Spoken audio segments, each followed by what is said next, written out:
Hey guys, welcome to the Injuries 101 podcast. Today is September 4th, and we are going to discuss the injuries that revolved around the past week from the last time I recorded a kind of injury update until today. I got a bunch of different things to discuss, and then we'll kind of go from there. Probably over 50 athletes that we're going to talk about that are all whether they're going to play in week one or they're not going to play, and we'll kind of go from there.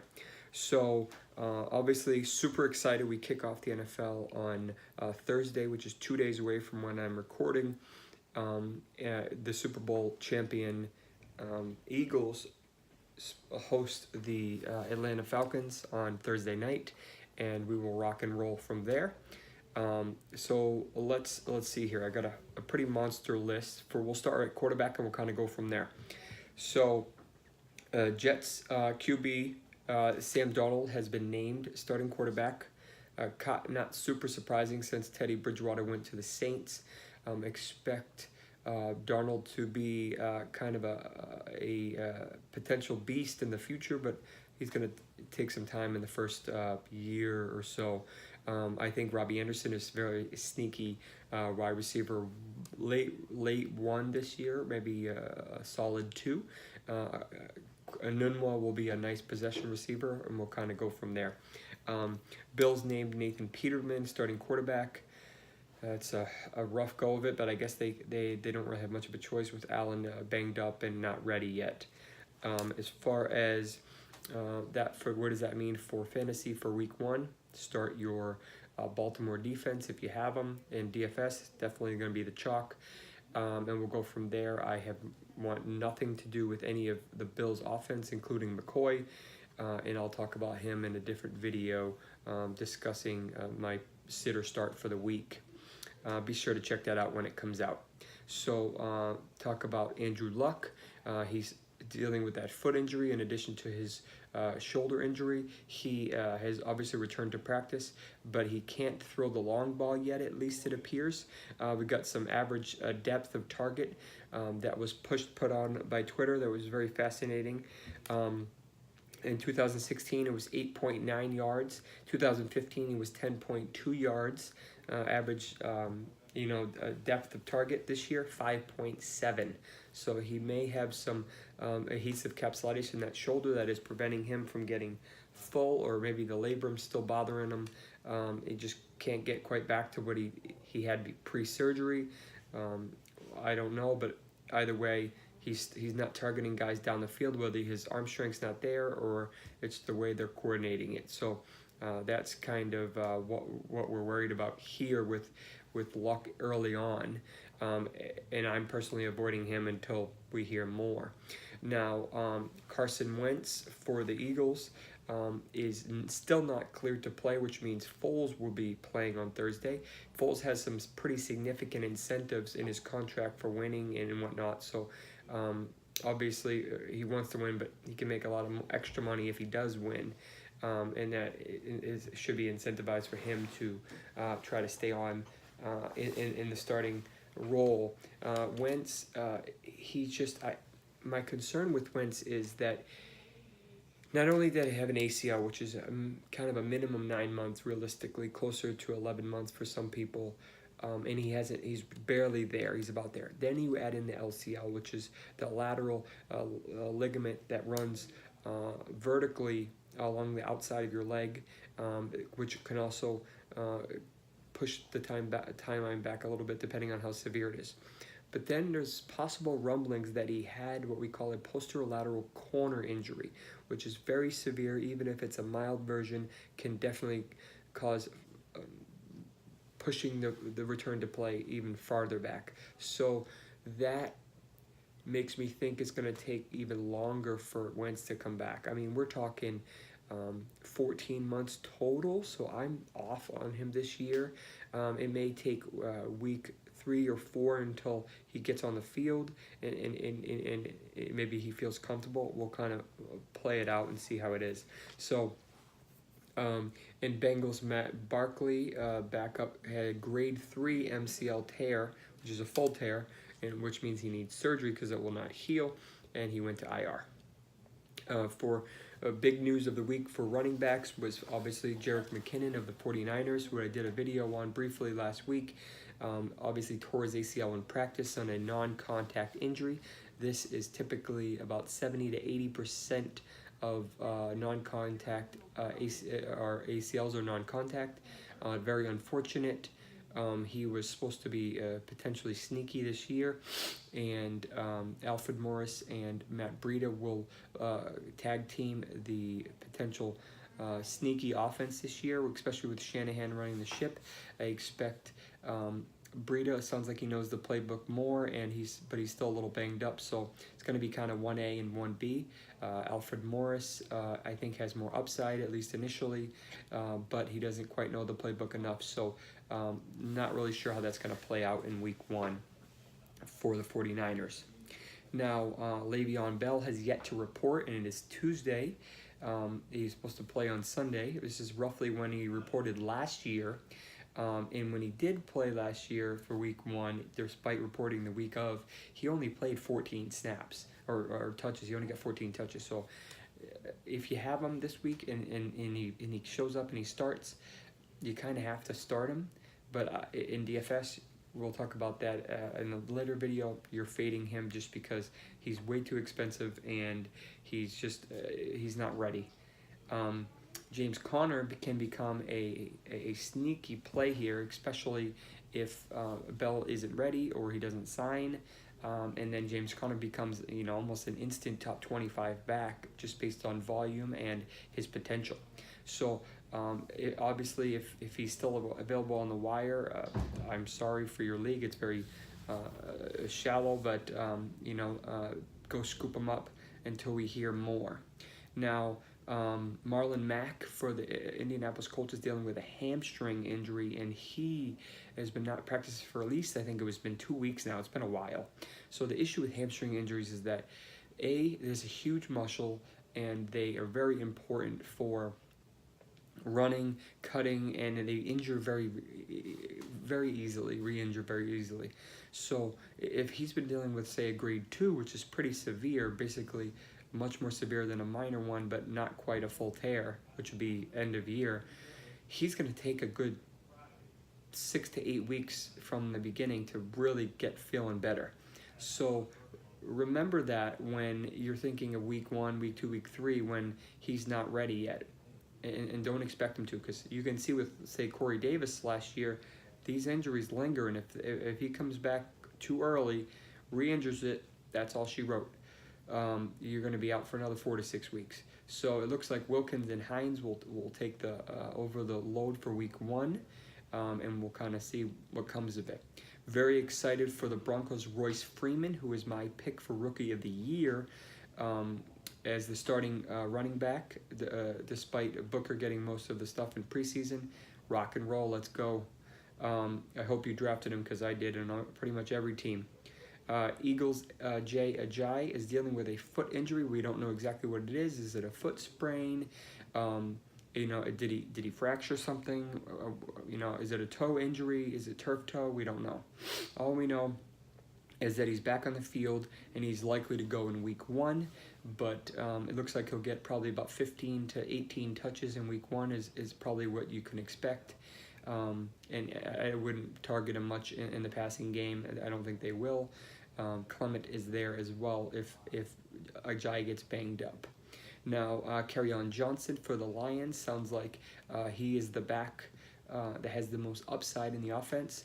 The coaching is going to do a wait-and-see approach and kind of go from there. He averaged 4.5 yards per carry in the preseason with catching all 5 of his passes, so that's obviously a very good sign. Expect him to emerge over the next couple of weeks in the Lions backfield, and he has top 20 potential as a running back this year, especially unfortunately, LeGarrette Blount is likely going to steal some of those, vulture some of those touchdowns, as he's notoriously done to do, especially with the Patriots and the Eagles. But Johnson is the guy to own. Burkhead for the Patriots, it sounds like he'll be the feature back in week 1. Rock and roll. James White will be there too. I don't think Sonny Michel will play for a couple weeks. The Saints signed the Saints Boston Scott will be the number 2 back behind Kamara. He is also returning kicks. Whereas the former Patriots Mike Gillislee was signed after he was cut by the Patriots. He was signed there. I don't think he probably knows the playbook much yet, but he'll still some work too. We may see him a little bit in week 1. Remember, Ingram's really out until week 4, plus week 5 they don't have the best matchup. Week 6 I think they're on a bye, and then they have 2 tough matchups in weeks 7 and 8. So for running anyway, so not a good start to the season for Ingram. Personally, I did not touch him and avoided him in all my drafts because you're looking at potentially 6, 7, 8 weeks before he can even get on the field and get rolling. So that's half your season, most of your season for you fantasy guys. Dolphins signed another former running back from the Patriots, Brandon Bolden, this morning. We'll see probably just another a good guy for the special teams. The Seahawks, J.D. McKissick has a Jones fracture in his foot, which is a very serious injury. He went to IR. Jets, Elijah McGuire also has a broken foot, could be a Jones as well. He went to IR. Donta Foreman, a lot of questions about Donta Foreman from the Texans. Guys, the data on this Achilles injury in return, especially for running backs, is awful. Avoid him. If you have him, get what you can for him. Just consider the season a wash, and I'm really concerned about his career because of this injury. This is Lamar Miller's show, even though I'm not high on him. Foreman, if he's back in week 9 or 10, it'll be a struggle for him to get going, I think. And the Raiders, Chris Warren, who is a preseason darling and looked fantastic in preseason, unfortunately went to IR with a knee injury, and he's undergoing knee surgery, so he may need a scope. I don't know if he tore a ligament or he has some articular cartilage damage or a chondromalacia. Obviously, we don't know the details, but either way, unfortunately, he's done for at least for the first couple months with a knee injury. So there goes another potential 2018 Alvin Kamara type of guy. So let's go to the wide receivers. Antonio Brown is still recovering from a quad injury, but he is back on the practice field and good to go for week 1. He is likely the number 1 wide receiver for week 1 against the Browns. Rock and roll if you have him, obviously. Doug Baldwin is still dealing with a knee issue, but it sounds like he's pretty much as good as he's going to get. He's got a tough matchup in week 1, and we'll talk about that briefly in my sitter starts for wide receivers. The Browns' Josh Gordon is dealing with a hamstring injury. He will not start, but he will likely play in week 1. The Chargers' Tyrell Williams, one of the 2 Williams there, probably going to start the season as the wide receiver 3, but he's kind of a sneaky wide receiver there. He's been dealing with a foot injury, we found out, it sounds like, for the past couple of weeks. And we'll see what comes of it. Alshon Jeffrey, we know he's out week 1 with that return from rotator cuff surgery in early this year. I'm down on him this year. This is a very hard surgery to come back from, especially an accelerated timeline. If he comes back in week 2 or 3, we'll see. But I avoided him. If you have him, sell him. Matt Collins from the Eagles is also out week 1 with a groin injury. Texans' Will Fuller is expected to play versus the Patriots he's got a hamstring injury. The Jaguars' wide receiver situation is kind of muddled at this point. You have Moncrief, who could be sneaky. I'm personally going with Keelan Cole, and you also have D.D. Westbrook, who should get some looks. All because of the Marquise Lee severe knee injury.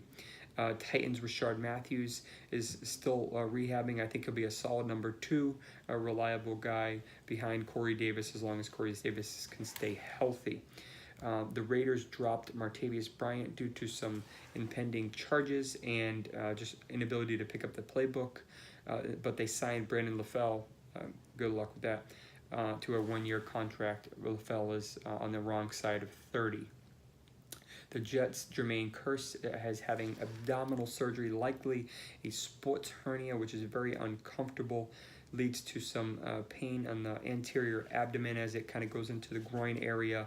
Very challenging to treat with rehab. It typically requires a surgery and a couple weeks of rehab to potentially return. Several people have had this surgery. Rajon Rondo was one that I can recall off the top of my head that came back without much difficulties. He's not a big role player in the Jets, but he could get some looks with the rookie quarterback. Packers preseason darling Jake Kumaro, I believe is how it's pronounced, went to IR with a severe shoulder injury. We'll see him later this year, likely, if he can get healthy enough.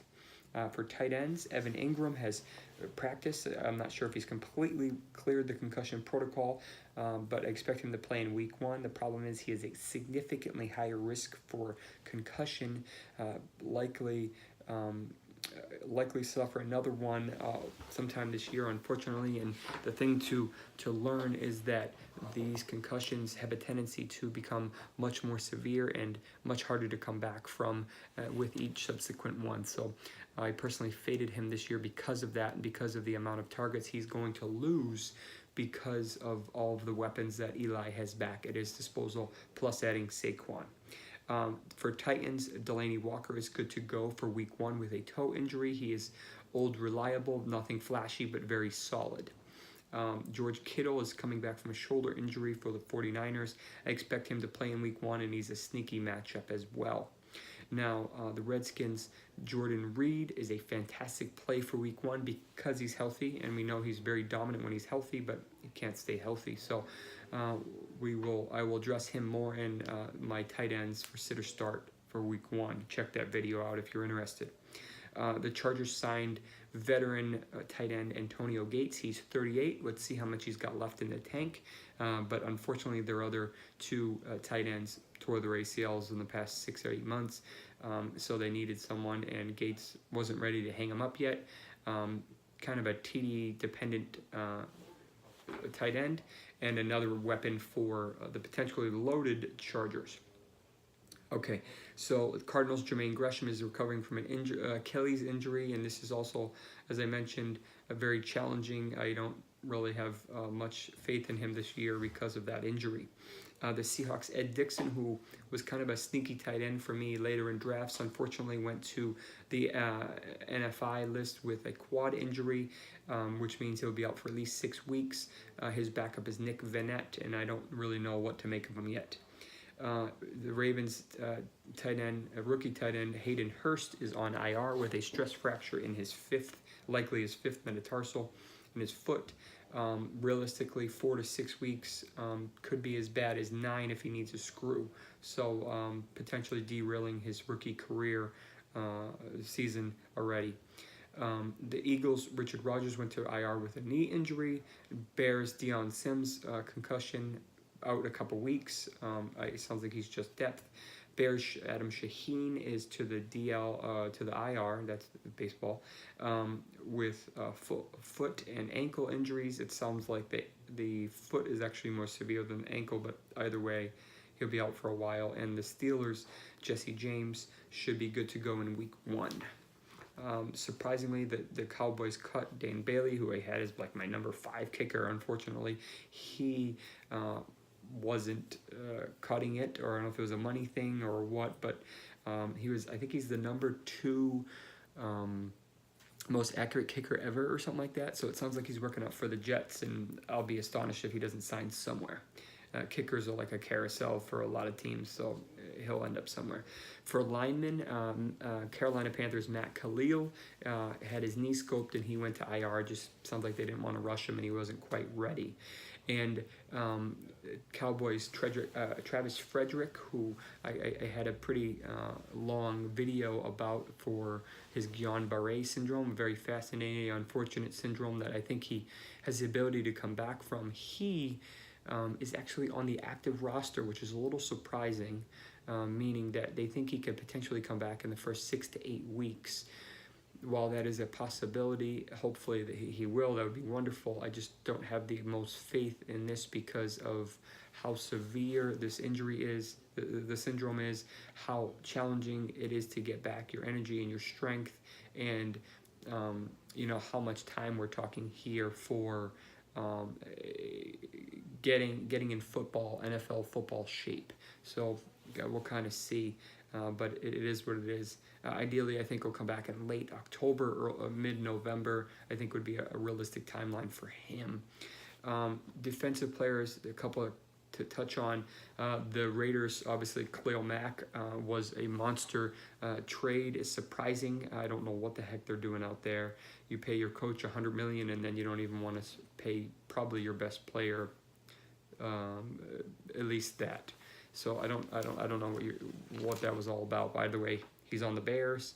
I think that was a no-brainer for the Bears, especially since they have the rookie quarterback who they don't have to spend a ton of money on, who's been pretty decent, and he's going to rock and roll for the Bears. The Chiefs DB Eric Berry has a heel injury and is possibly ready for Week 1, but I wouldn't put much faith in him for Week 1 at least. The Bucks rookie Vita Vea is dealing with a calf injury, which can be very annoying and challenging to come back from.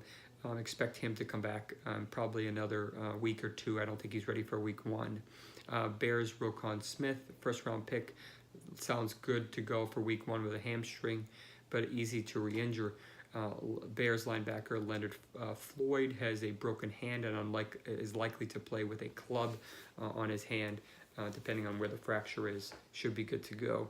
Another Bears injury, safety DeAndre Houston Carson broke his arm, but he'll likely also play with a cast. Can do as a safety and DB. You can even use it to kind of bang the ball out of the way because it particularly doesn't hurt. And Ravens safety or cornerback Stanley Jean-Baptiste also broke his arm, likely to play with a cast on. He will likely take about 4 to 6 weeks to fully heal.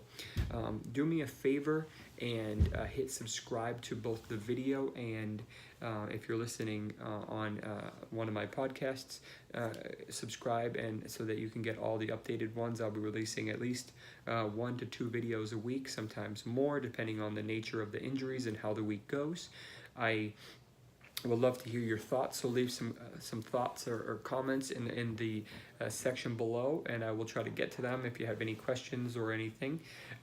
If you have any questions for me or any comments, feel free to hit me on Twitter at Dr. Jesse Morse or at my website, drjessemorse.com, and you can reach me through email there. Be sure to also check out the Fantasy Doctors website, our new Fantasy Dose Analytics, which is crazy, and also the Fantasy Doctors podcast, which Celine and I tape weekly.